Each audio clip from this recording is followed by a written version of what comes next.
on starting a new little video series of ghost stories or types of scary stories since it's almost my favorite time of the year, Halloween.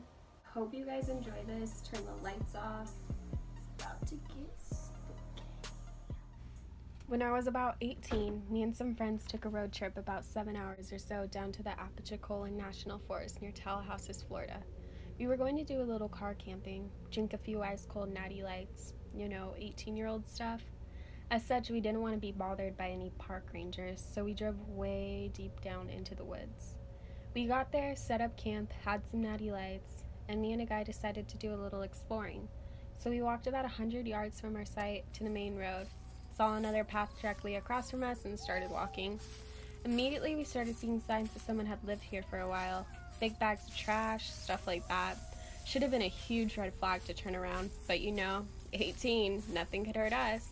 So we get to this campsite of an older white guy living out of his van. Clotheslines strung up, coolers placed around, and a big gorgeous dog. I think maybe a golden retriever. We tried to back out, but he sees us and starts talking. He's friendly enough to ask us where we're from, tells us some cool spots to check out in the park. We ended up chatting for 10 minutes.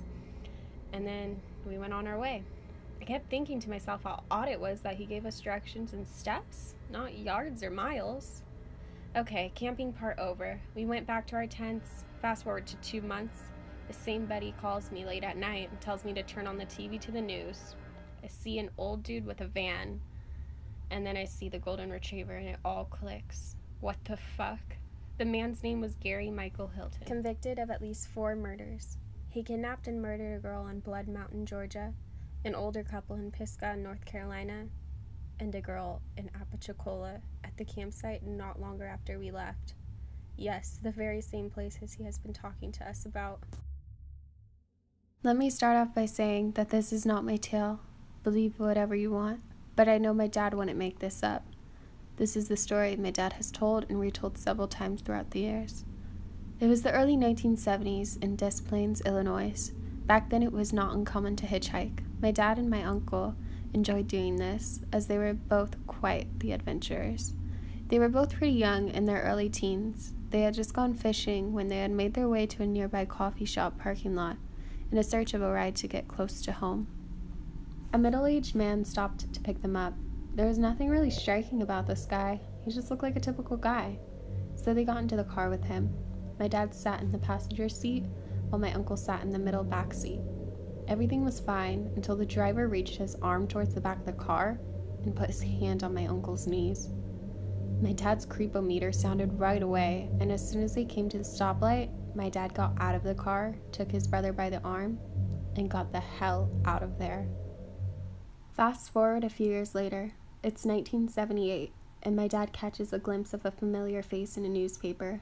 It's the same man who had picked them up a few years back. The article states that this man was arrested after police found 33 teenage males buried in various parts of his home, including the crawl space. This sick man would find teenage boys wherever he could to rape, torture, and kill. His name was John Wayne Gacy. I don't like to think about this, but when I was in high school, I was walking to my boyfriend's house. I decided to take a shortcut, and I walked into a fairly classy but very dark neighborhood with lots of trees. It's a dead end, but I was going to cut across a field a bit further on. It never occurred to me how visible I was. I started walking, and I heard a VW Beetle coming up behind me.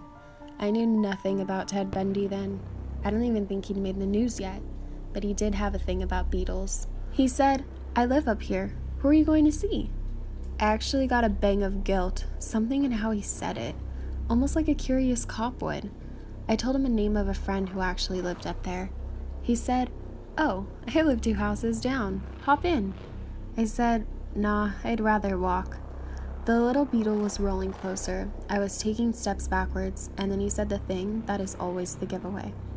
"It's very dark. You shouldn't be walking up here alone. So come on, get in." Very strange mix of charm. I said, "I'm fine," and started walking.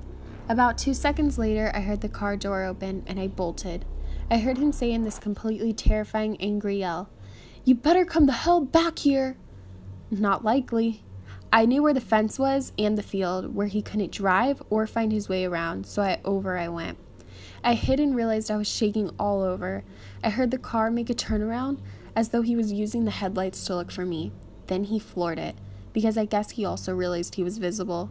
For all I know, he lived up there. But no, I never saw his Beetle hustle down to the ramp and head north. Years later, reading about Ted and his almost hypnotic charm and sudden changes, looking at his pictures, and even hearing his voice, I thanked my lucky stars that my instincts had kicked in.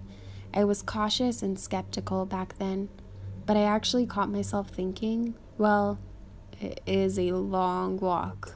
Action.